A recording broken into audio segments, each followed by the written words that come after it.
What up, fam? What's going on? Hey, man, it's Monday. I keep thinking, I don't know why, dude, man, just not dude, but people, women, men. I kept thinking today was Friday. I don't know why. So I was going to come on and do Motivate Yourself Friday, MYF. That I started from a studio, broadcasting and things like that. Because I don't know why I got so twisted thinking today was, I was literally thinking today was Friday. I was riding around in the car. We had an ice storm up here in Michigan. I mean, it's been freezing rain. It's just a mess. Me and my wife was spending money, had to get a new garage door on my house like a couple days before Christmas. Actually, it's been broke for a couple days, probably like 2 weeks. And I was looking at quotes to get it done. And then I got a very fair quote. Guys came and did a phenomenal job. And I just want to jump on, man, and motivate you to talk about something that I'm going to do after the first of the year. And I should have set up a poll on this, because in the poll, what I want to do is, I was talking to a client last night. He's a rapper, he's buying beats. And what I'm finding out is some people you're not aware of different laws and copyright publishing laws, things like that. What's up, Theo? Abdul Alameen, what's up, man? Listen, and I'm going to talk about the business side of it, but I'm going to do it as a workshop. I'm not going to tell you a location, and it's going to be free. There won't be any charge, but this is what I want to have happen at this workshop. I want people to come with at least one major question, because I know we won't have time to answer everybody's question. And I'm going to get the space, set it up, and I'm going to do this prior to launching my recording classes, because in the recording industry, where most people get hurt is the legal aspect of things. Once you got a good recording and you put it out to the public, or if you're buying beats or selling beats, some of the contracts that I've seen does not avail you to make money. Because if you got a contract that you bought a beat and it says that you can only get 1,000 streams off the beat, then multiply 0.003 times 1,000. That's how much money you can make. And once you're at 1,000, then they can have a takedown, and they set that up with YouTube, and YouTube pulls your stuff down automatically. You know, you can set all that stuff up, and a lot of people that sell beats are doing that, let alone we got problems with the streaming services, unless you buy an exclusive beat where you own it and you share, you share some publishing or writing or copyrights with the beat writer. All those things I want to talk about. Beat writing, I want to talk about producers, co-producers, and performers that perform on your track. I have contracts for all that, and I'm going to talk about non-disclosure, NDAs, non-disclosure agreements. And then we have a great friend that's a CPA, so I'm going to reach out to her and see if she would have time to do a class. But the only thing is going on with CPAs, tax season starts right after the first of the year. And the individual I want to use is very, very good, very knowledgeable. Not only is she a CPA, she's also an instructor at the college and everything too. So that's what I want to do. I want to equip you with tools that help you be successful, because there's nothing worse than doing a good recording or getting a beat. You get a lot of traction, and say you got 40,000 streams, and then, wait a minute, you get an email from YouTube saying, hey, we have a notice that we're supposed to pull you down at 10,000 streams or 1,000 streams. You got to reach out to the owner to see if you can keep using this. Proof is, I'll give you a perfect example. When Bernard Terry, my buddy, they named a street after him up here in Beecher community where he lived, actually just around the corner from him. And they had this big thing outside. So I'm out there with my phone on live. If you guys sit at my Facebook Live, you may have seen some of it. I was live, and you had a DJ playing, just all kinds of music, R&B, pop, funk, nothing foul language, anything. He wasn't doing anything like that, because there was kids out there and all that, because people had their families there. And then when I'm done, I'm leaving, so let me go look at the live I shared. They blocked, not only they blocked the video and the audio. They said they detected copyright music. And the song that was playing it wasn't Thriller. It was one of Michael Jackson's big hits. Well, I didn't have anything to do with what was going on in the public. I had my phone.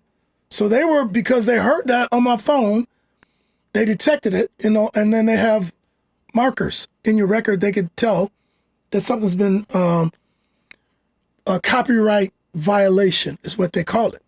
I was like, I'm not copyright violating anything. I just have my phone videoing and I'm getting ready to cut this ribbon. So long story short, I had to send Facebook. I didn't let it go because I knew I didn't do anything wrong. So I sent Facebook a long thing explaining that he was my friend, what happened, him passing away, the name of the street after him, and the kind of legend he was from our area. And about 3 days later, they said, you know, sorry for doing this, blah, blah, blah. You know, my video is now viewable for anybody. So Facebook is doing that for stuff I'm not selling. What do you think is going to happen for stuff you're trying to sell and monetize?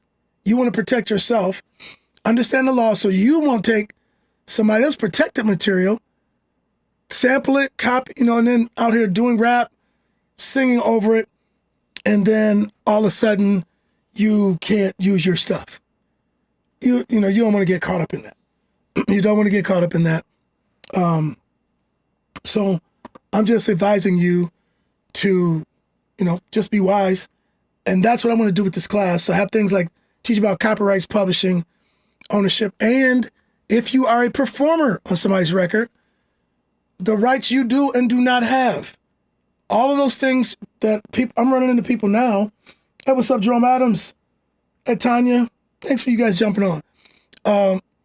All these things that a lot of people are doing in the arts, but legally they don't know about it. That's what happened to Tony Braxton. That's what happened to Wesley Snipes. That's what happened to a bunch of people. I just saw, I think it was the baby or Lil Baby, one of them, just the other day on Instagram. Let me give you an example of what happens. You get a record deal. And it's different. It's even worse now, the way they do the business because of streaming. They got to try to keep more of your image and your likeness. So you do a record. Or say you get signed to XYZ Records.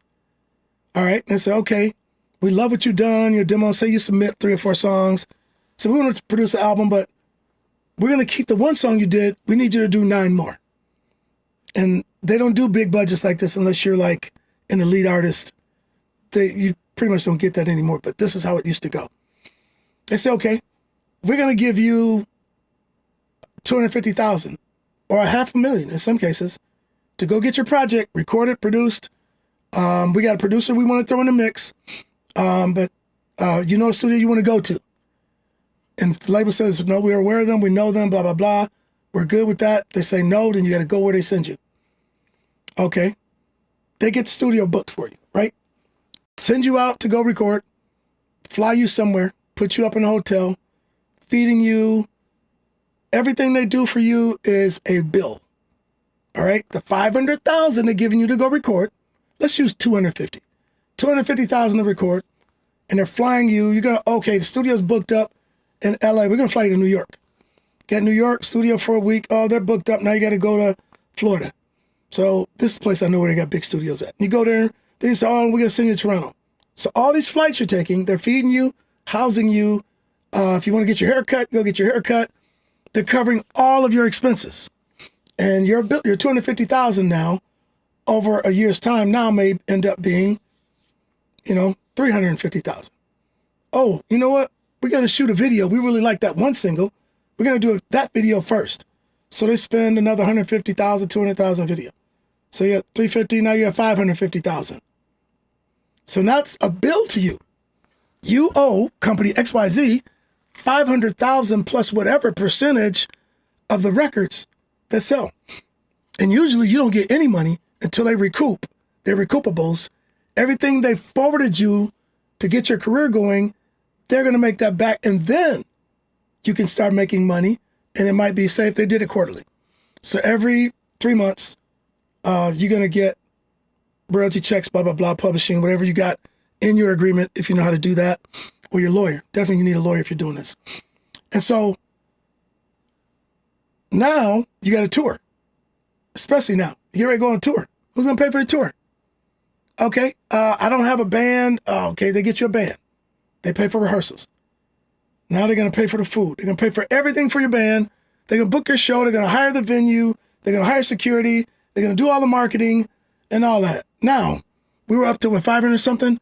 You're up to 1.5 million on, say, a multi-city tour. And that's just the upfront. Say it was 1.5 million. You owe company XYZ 1.5 million, but your record's out. You're touring the world. Record starts to lose traction. They're like, oh man, this record's getting slow. We got artist number, whatever. artist number Bobo, okay. Artist number Bo, or whatever. They're getting ready to release his record. And we're going to sell all this promotion we've been doing for you. We're not booking any more studio time. We're going to see if your record starts selling. In the meantime, all you were able to make back and get them paid was $50,000. All right? And you're not making any money on your tour. You're flying all over.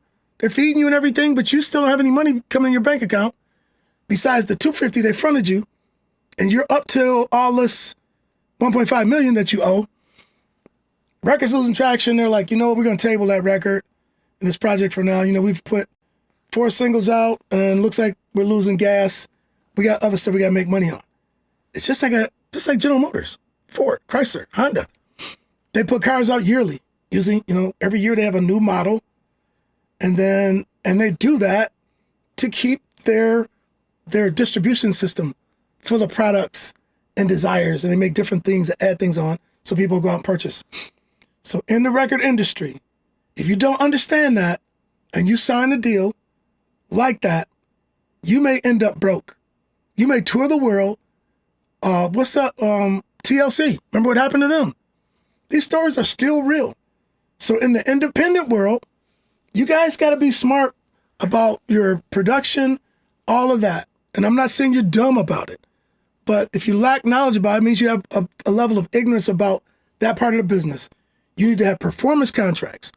Whoever you hire to play on your music, you got to stipulate not exactly what they're going to play, what song they're playing on, what are they playing for?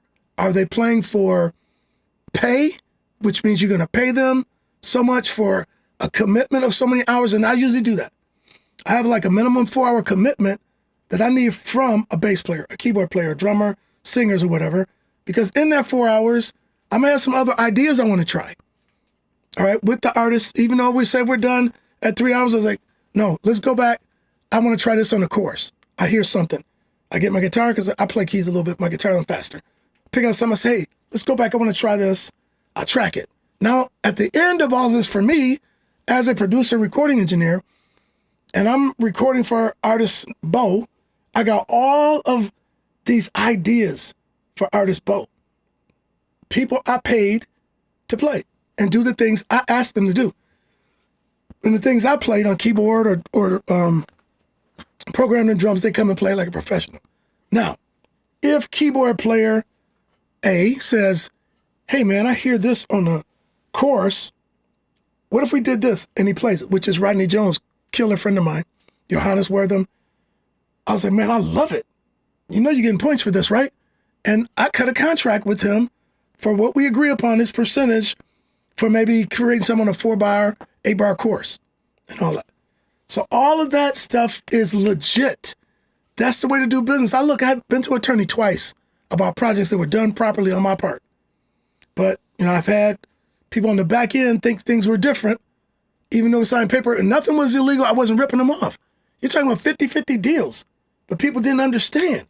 That's why I want to enlighten people, motivate you today. There's a book called This Business of Music. I wish I had mine. Mine is upstairs in my bed. Junior Lee, what's up, man? I have mad respect for you. Man, you know what, Junior? If you don't mind, would you DM me, man, your contact info? I want to talk to you, man. I'd like to give you a call for some future stuff, but I want to call you, you know, if you're not busy this evening, I'll give you a buzz. So that's how the industry's shaking up, you know, and then if you get a movie deal, a sitcom, you're going to appear on something, usually it's 360 deals. That means everything in your life that you do around entertainment and your image and likeness, the company's getting a percentage of it.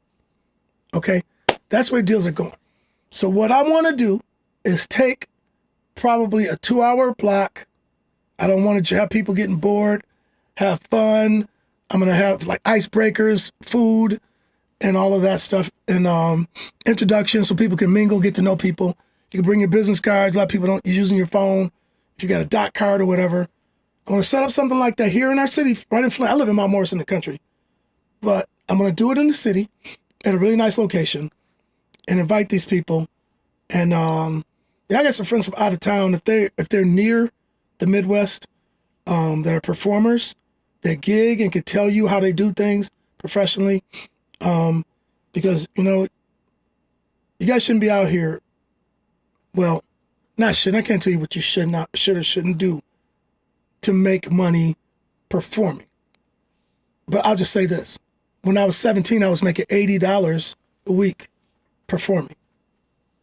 I'm 63 years old, okay? So in 1979 to like 80, 81, I was making $80 a week playing with a 10-piece band. $800 a week we were bringing in. And no joke. And we had fun. It was no drugs. We didn't get high.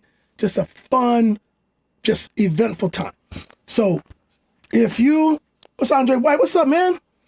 If I just want to tell you to go out, you want to get paid, then set up yourself a contract. If you got a band, you should go with the contract. Do you know this? If you're a band and you go to club, whatever, Club Yaya, okay? Your band plays, your band does something, say your sound system does something, shorts out something, causes a fire. You don't have any liability insurance on your business, right? Then the guy's club burns down. He said, we're going to sue you. You brought in that faulty mixer, whatever, caught on fire, started electronic fire, burned my business down, and now we're losing money. So if they have liability insurance, their liability insurance is going to cover them, but their insurance company is going to sue you. So you need to have liability insurance if you're outperforming. I'm telling you, listen, we have a salon. All right, we had a pretty big salon at one time. Had 16 people there. We got 2 lawsuits. One of them was real. A lady slipped down, injured her knee. And people saw that she slipped down, injured her knee. They called me and told me about it. I said, well, okay, this is what we got to do. The young lady said, have her call me. I said, go to the hospital, get checked out, and please give me a report, and then I will go from there. She calls me back. They told her she probably needs to be off the kind of job she had. She couldn't have weight on her knee for probably at least 6 weeks. I called my insurance agent, told him what happened, give him all the information. They worked with her and got everything straightened out. He calls me about a few weeks later. He said, Mr. Seal, you guys are all good, and it's great you have insurance. We're going to cover her for 6 weeks of pay. My insurance, now she could have sued our building because she got injured there, but it wasn't life-threatening injury. We carry liability insurance. People, it's like when you go to a big concert, the promoter has to have a liability coverage for maybe millions of dollars for that venue. And it doesn't cost that much. These people say $1 million insurance, it costs $100,000. No, it might be $340 for one night. But your liability for your business, you need to have all the time. I got it on here. You come in here and get injured, even though this 1,000 square foot I got is separate from my whole household, you get injured in here. I don't give anybody crazy ideas. Come here and sue me, right? Okay, but listen, I got insurance. If something happens, if I have a fire, this is covered separately. Let me tell you why I know. But this insurance thing, this is something I'm going to cover at the thing. At my previous home, I had a studio there. It wasn't quite this big and definitely not this elaborate. But had a water line break on New Year's Eve. I think it was before my daughter was born. This had to be, I built that studio, so it had to be 1990. I don't know if Lauren was born. But anyway, New Year's Eve, 1990, water line breaks, floods my place, but it was running down the back wall. But I had water, probably like 1.5 inches thick, tall on the wall, on the floor and everything. So here I'm having to run out to my plant where I worked to get parts, my GM plant, because everything was closed. I mean, it's New Year's Eve. I get the parts, get back home, bust a hole in the wall, had a gaping hole in my water line. The water line had frozen, flooded my studio. I called my insurance company, after whatever, I don't know. That was New Year's Eve, so probably January 2nd. But a couple of days later, they send an adjuster out to look at the damage. Guy comes in the studio taking pictures and looks around. He was like, it's a lot of nice equipment. So my equipment, I got all the cables off the floor, pulled the power and everything. Nothing was damaged besides the ceiling and the wall was ruined. and this would have been the side where my ISO booth, where the vocals and drums and stuff were. So he's like, "Is this a commercial space? Is this a business?" I said, "Yeah." He said, "Oh, I'm not even supposed to cover this." I said, "What do you mean?" He said, "You can't have commercial stuff on your homeowner's policy, even though it's in your home." I didn't know that. So wake up, you guys. If you're on there, what's up, D? If you're on there, if you have a business in your home and people come in and out, then you better have a separate policy, because if something happens, somebody trips and falls, or you damage something, you get a flood, something in your place gets damaged. If I had a flood in here right now with no insurance, I'd be on the corner crying like a baby, begging. So yeah, you got to have liability insurance for your business. And you need to have liability insurance if you are a performer. Get it? It's not cheap. I mean, it doesn't cost that much. If you are a guitar player, bass player, keyboard player, and if you go play for money and you're doing it as a business, you want to write off, you go buy that new keyboard, whatever. I don't even know what the hottest keyboard is. It costs you $4,000. You buy a case for it, costs you another $400, $4,400. You buy a keyboard amp, costs you $1,000, $5,400. You can write that hardware for your business, personal property used for that business. You can write that off 100%. Okay? And depends on how much you have, you can split it over 7 years. All this stuff I've learned because I've been through it. I'm telling you. I'm not telling you this because I'm some amateur and somebody told me this. I read some books, but I had a really good CPA, and we got CPA friends and all of that. I've been audited twice. First time CPA went, but did not go. And I didn't know. Did not go. Found this out when we get the second audit. Then the CPA ended up going to prison, after for a big $2.4 million thing that they did with me and 700 and 800, me and 799 other people. So I'm saying, in this business, you have to be wise. Stop just being all infatuated with people clapping their hands and giving you all these follows. If you're making money and you're going place doing things publicly or bringing people into your space to perform or play or anything, you better get all the legal stuff done. I'm telling you. It's not too late until it's too late. Point blank. It's not too late until it's too late. Anybody got any questions on here? Anything you want me to cover later? Something you'd be interested in me talking about? What's up, Corey Hoey? All you guys, D Golden, I'm telling you, now, Junior Lee, Junior, you doing live stuff. Theo, Emil Teffer, what's up, Emil? No, Emil, you all know all this stuff, man. You've been doing some of the biggest gospel acts in the country. So yeah, liability insurance, your pay, all that, setting yourself up at LLC, because, okay, let me tell you, what's going on now. They paused it. This thing called the BOIs, Benefit Ownership Information Report, BOIR, Beneficial Ownership Information Report. What's up, Corey? That form was a form you had to fill out. I did all ours in February of 2024. You had to have it done. Depends on when your business started. There was a deadline because they came up with a bill that you're going to pay $595 a day. You're going to be fined that if you didn't. Because what happened during COVID is people took PPE money and had fake LLCs. Okay?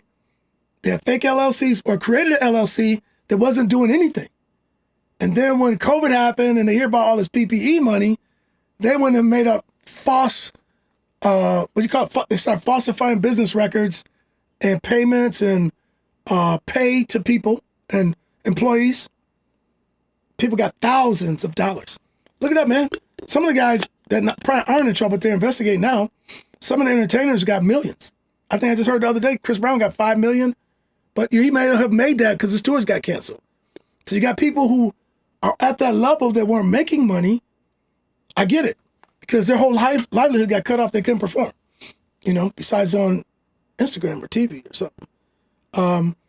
But anyway, man, this is part of the SEAL Sessions boot camp. I'm probably gonna call it that when I do the live session. Corey, I was talking about these business things that I'm gonna cover, and along with some technical sharing information about the audio that was recording the industry, period. Mainly recording technology, and if you are a performer, your copyrights, your publishing, mechanical rights and all that. And I'm gonna try to bring some people in to know more than I do, because I don't want it to turn into a long, I'm gonna have windows of time. If I bring in a speaker's gonna have a window of time to cover a topic. You know, I'm gonna have a window, and I'm probably gonna finish up. I'll do an intro, then I'll finish kind of summarizing everything, and then talk about these classes I'm moving forward with. Because now I think I'm gonna push my class starting to January, and then, until probably February or late January, but sometime after the first year, I'm gonna put together this workshop, and it's gonna be free. LA, what's up? See, LA is one of those musicians. This brother, LA, you don't have to put all of them up, man. I ain't asking you to boast. But he's playing with some bad cats in Chicago. Actually, he's coming here to record next Thursday. He'll be in town here. But LA Williams, a phenomenal guitar player from Chicago, has recorded with me on projects he's working on. And he should know a lot about this part of the industry, especially for performer, working musicians. I'm going to cover that whole thing because, like I said, I pay working musicians. I don't have people come create a song with me, co-produce something with me, and they do it free. I don't do that. Everybody gets paid. And I go negotiate that up front. I sign the contract, so when they land in the room, I expect them to know the material, not come in and rehearse it. Remember, I give a contract to perform, not a contract to rehearse. So they've rehearsed the track, they agreed for the payment, I got on there. If they're playing what I created, then in my agreement, depends on how that's what I work out with the performer. If it's something I think and they believe that is added to the song as like a co-production thing, then I go into negotiating rights on the publishing side, because I created the song. They can't take the song, but if they come up with another part, I'm like, okay, let's talk about publishing points and on these mechanicals that you get that. But the ownership of the song, if I wrote it, I exclusively own it. But anybody that contributes to it, that's where publishing and writing things come in with your publishing company. So I know I've been talking a lot. Hi, Jessica, Kevin Wilson, man, I got a bunch of friends jumped on it. Jessica, hope you're doing well. I know you've had some attacks over the years, but good to see you on there. And everybody on there, man, I hope you guys had a blessed year, because I'm going to tell you, I've had a lot of stuff go on this year with illnesses in my family. That's professionalism, man, as it should. Yeah, LA. Kevin Wilson, you know all about that, man. You know what, Kevin, LA, I probably can do this at the place I'm going to have it. And I could probably pull one of my switchers to switch to people in here. I could use one of my switchers probably to do this. I'm going to do a virtual business thing. And I think I'm going to do it in January, I believe. It's going to be free for locals here, because I can get the space free. I can get the space that I'm going to use, a nice space. It won't cost me anything. And then I want to talk about the recording industry as I know it, and as it should be for people who are getting into it, the things that you should know about when you're co-producing, co-writing, performing. And you're right, because sometimes people, I played on that track, I'm supposed to get, no, you played. I played the keys, but I can't finger, two-hand chords. I'm doing one-hand chord. I want them big fat chords and 9s, 11s, or flat 5s, or whatever. You play that, and I'll pay you for it. Now, if you come up, like I said, if you come up with a different progression or order of chords and that's something different, I'm like, man, that's great. Then we can talk about cutting you in and amending the contract we have. So that's all I wanted to come on here, because I'm motivated to help people do it, because I was talking to a client, got some beats, and then he's reading me contract.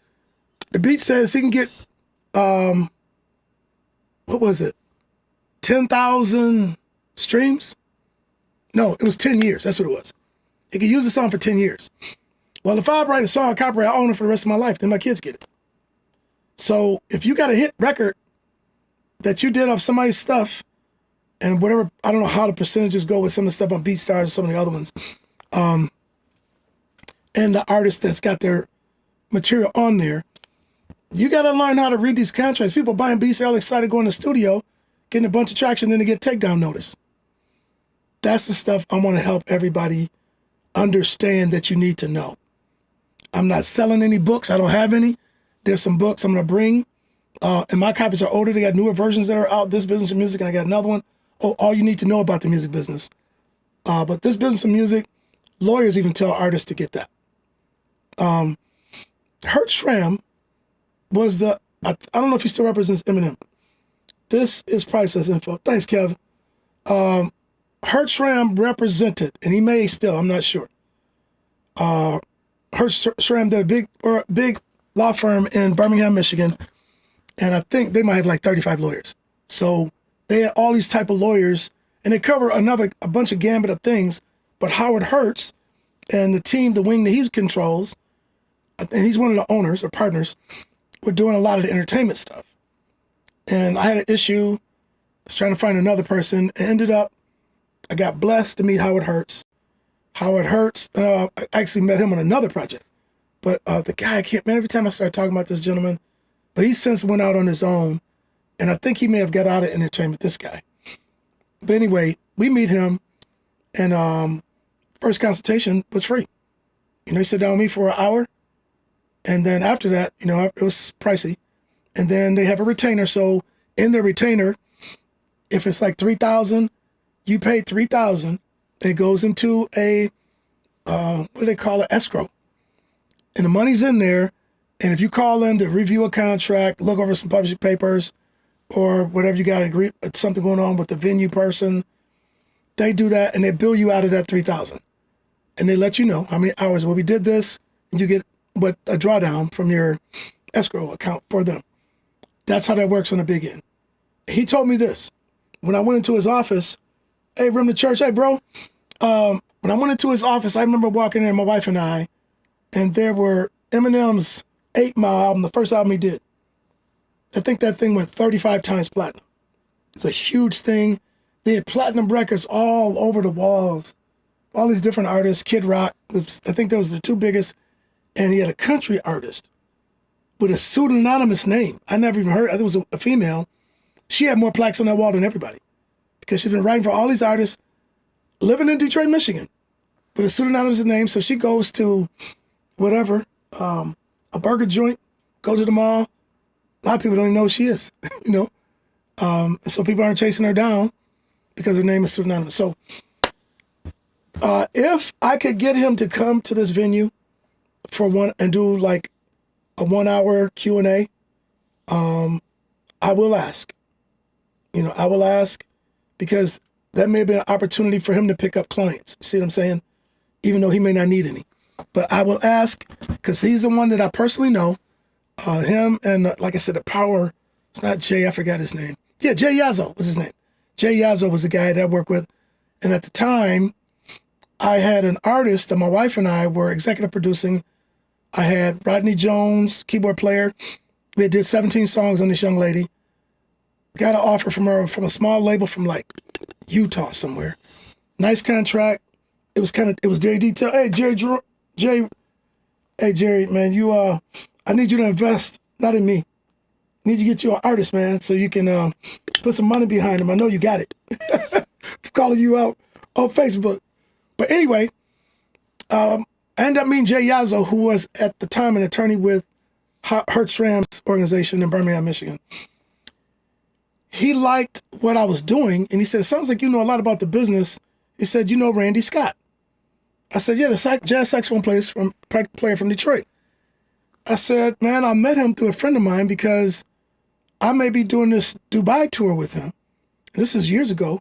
That he was had a big thing in Dubai, and he's looking for a guitar player, putting together a band, and then it ended up, man, I had all these fancy flight cases for my tube amp I was trying to fly, all my guitars I was taking, custom cases built, and the Dubai cats, man, the venue people, said that they told Sony that he had to use musicians from Dubai, so I didn't get to go. But anyway, this attorney plugged me and we went and sat down together with Randy to listen to this music that I had done, me and my partner. It was just me and my wife taking her because we were executive producers. Met with her all together, and basically he's got her a deal. That's what happened. had her deal on it, getting ready to happen on the table, and she wanted to get married. And so me and my wife had a contract though, back end deal with her, whatever we acquired, and broke my heart. But I didn't get mad. I can't get mad at a woman or a man that wants to get married. But man, we had a lot of funds tied up in that whole thing, and broke my heart. So I do own The Music Is Mine, and me and Rodney did one song together, and we actually co-produced some songs together. My buddy Rodney Jones, and I got some of them to the young lady who's on American Idol from Flint had called me about some material years ago, and then she had a management flip, but she liked like 7 of the songs that I sent her. I think I sent her about 12 of them. So anyway, I had to go to an attorney about that to make sure I'd done everything right. And Howard Hurts, they helped me. And then I had another project and a single that I had some people get managers after the fact, and the managers are calling me, want to put their name on the publishing. I'm like, I'm not doing nothing. I owe you nothing. I don't owe you no publishing. The artists that you signed, whatever I have with them is still the agreement. And I talked about that on here before. That's something I'm going to share with you guys when we do this this workshop. I think I'm going to call it, Seal Sessions with Randy Seal. We're going to be talking about music industry business, insurance, liability stuff, and all of that. So anybody, Sheldon Davis, what's up, bro? I had to bring you in to do a prayer at the event, bro. Hey, Pam, my cousin's on here. So yeah, but anybody else on here, look, if you're not in the music business, if you do a business or start a business, you need to find out all the information about your business. And before you see a client, you need to have liability insurance. Liability insurance. And it doesn't cost that much, man. You know, it doesn't cost that much. And it's going to cost you a lot if you don't have it. I think for my studio, I ain't going to tell you how much gear I got in here, but I pay $197 every quarter. So whatever, $197. So figure, hey, what's up, Sterling? Good knowledge. Thanks, man. Therese McCoy, what's up, bro? Man, my man, how you doing? It's a bunch of friends jumping on there. But Merry Christmas to everybody, too. I'm on there talking about business, man. And, you know, music business and liability and insurances and all that. And contracts and things of that nature. And I have a performance contract that I'm going to copy it. It's 21 pages long. It's an actual rider of a performer, but I'm going to make sure you guys don't see who that person is and let you read the requirements of this performer, what they wanted on the rider. So we had a contract from venue, the money gets paid, blah, blah, blah. Whatever the performer got and splits with his band, we had nothing to do with that. But that ended up being a $30,000 fiasco years ago. The concert went on, but all the stuff behind the scenes that nobody knew about was something I had never experienced in my life. So I understand my daughter performs. I have a writer for her, which does not give anybody a headache, you know? So anyway, Sterl, man, you out here doing it, your brother. Sterl, what I've been talking about, man, if you jumped on here late, is copyrights, mechanical rights a little bit, and I'm talking about performers, the people you hire to play on a record. I pay everybody. So if you're on here now, you can tell them, Randy pays everybody. I do. Because I tried bartering. Let me tell you what I did. I tried doing like, you come play for me for 3 or 4 hours or keys, I'll give you 3 or 4 hours of studio time. What happened, first time I did it, the individual messaged me, called me the next day, after he did the 3.5 hours, 4 hours of studio time the day before. Hey man, can I get in there? Did my 4 hours the next day. I was like, man, I'm actually working on a project you played on today. I said, I was going to call you. You got the time coming. No, you told me you give me 4 hours. I said, okay. I stopped what I was doing, gave up the 4 hours.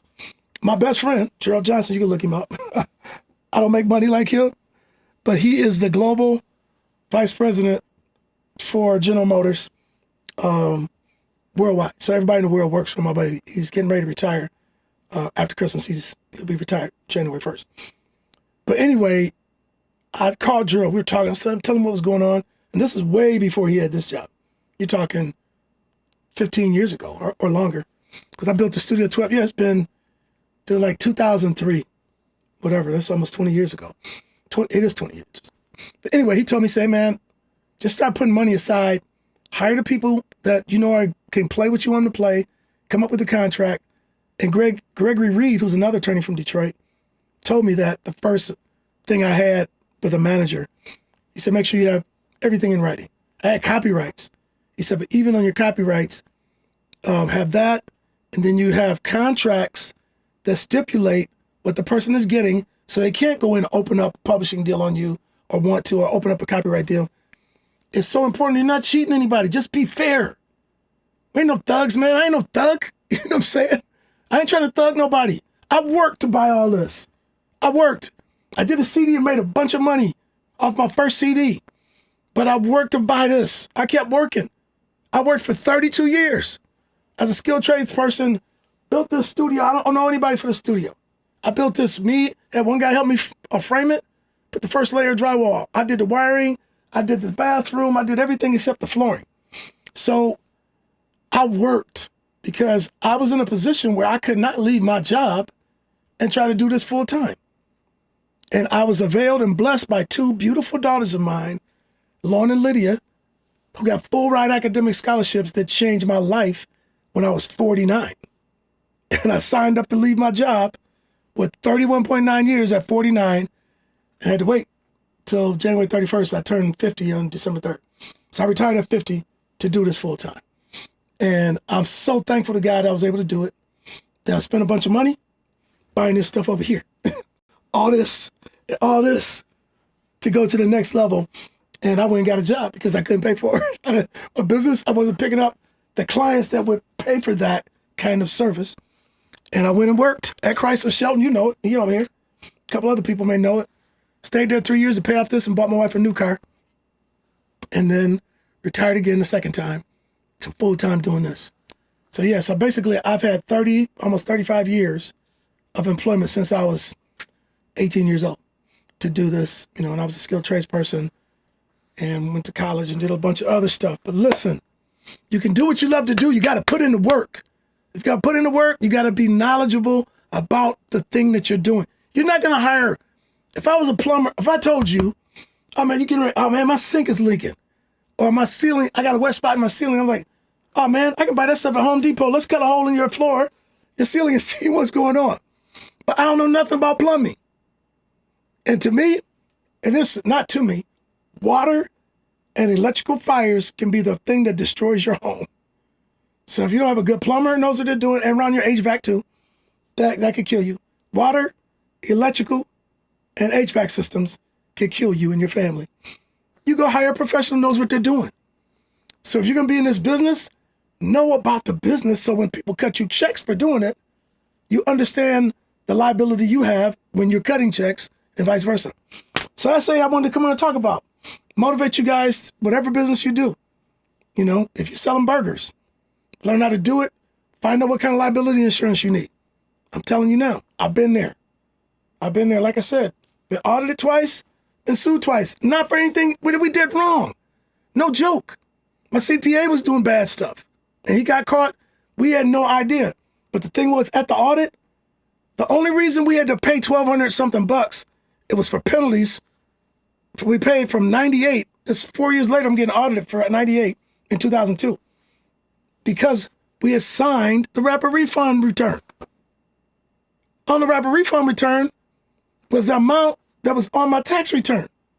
But what was filed was $600 something more. 800 people. Just think about this. 600 to 800 people for 3 years. So if you took the average, say if you took, let me see if I got a calculator. I'll do it right here. Say if you took 800 people, it's 2.4 million. Yeah, 800, and you did it for 3 years. 8 times 3, 8, 16, 24, $2.4 million is what he had actually scammed the government out of. And it was all in the name of saying that the money he was getting was for the fee for doing the rapid refund returns for people. That's what he was charging. I paid him $875 in 1998 for my tax returns. $875 in 1998. So if he was doing it now, I probably would be paying $3,000. Guess what? When I got out in 2000, the auditor told me and my wife, he looked at all our bookkeeping, he said, who does your bookkeeping? I said, we do. He said, who put together this spreadsheet? I said, I did. It was Excel. I calculate everything, expenses, returns, all this, all our expenses on their insurance, whatever we had, all our write-offs and all our income. And my wife used ADT. My wife has a 401k, self-employed, as a beautician. Very successful one. One of the most successful ones in the city. One of them, for sure. Has done that, got her own 401k plan. Guess what? When COVID hit, she got unemployment because she had been paying in the unemployment insurance. She got unemployment before I did. So just learn how to do business if you're doing business so that your business can be more than beneficial. Because, you know, these crazy scammer people out here doing business, and I ain't even gonna mention their names. I don't even want to give him and his cronies credit for things they're doing. You know, I'm not going and buying a new car and writing it off as a, you know, like if I bought a brand new vet and wrote it off in the name of my company. You know, I could now say, okay, and I only drive it when I go to do company business. You can legally do that, but I'm not doing it. If I had a vet, I'm gonna drive it. I used to have one before at a studio years and years ago. When we were in our 20s, we had a Corvette. So anyway, God bless you guys, man. Like and comment. You know, I'm on Facebook. I should be. Listen, you guys jumped on Facebook, but let me take a look. Well, I got you live, guys, on here. I should be on YouTube right now. I should be on YouTube. Yeah, why is my YouTube? Yeah, my YouTube's up. And I'm live on Instagram. Yeah, because it's saying in live video. So everybody joins LaRue Hill. All right. There it is. Yes, I'm live on all three platforms, man. I'm live on all three platforms. And I'm going back here. All right, so I appreciate you guys who all came on. I'm going to sign out. Any comments, man, like and share this. Be on the lookout. And please don't do this for me if you guys don't mind. Thanks, Daryl, about the knowledge thing. If you have some input or information or some things you want to know about recording, because I was going to talk about recording tech. I'm going to have a recording tech part of that too. People trying to record at home. I want to give you some things, how to do that better. All right. And then I'll give you some things, if you're mixing, to mix at home better. I'm not doing mastering because at that level, you're advanced intermediate. You're either doing what I'm doing or you're hiring somebody else or whatever. But those, I'm just going to talk about those things. But the class that I'm going to start in January will be covering all of that.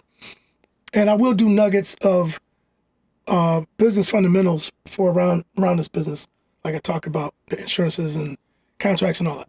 And then I'm going to invite people to know more than I know to even jump on some of my lives, to come in this room with me, and we can do a live thing and people can send in questions and all that. All right, hey, look, God bless you guys. Give me some feedback. I'm going to run my outro video. All this stuff, man, I built. Blessed to learn how to do all this stuff. I'm not a video guy. I'm a guitar player, audio engineer, mixer, and mastering guy. But I'm going to sign out. And when I hit this button, you're going to see my outro video. Then I'll be out. Jerry, thanks. Hey, Merry Christmas to you, Jerry. You got to start that business, man. I'll help you, man. I can't give you no money right now, but I'll help you. All right, God bless and Merry Christmas to everybody, man. You guys have a good one.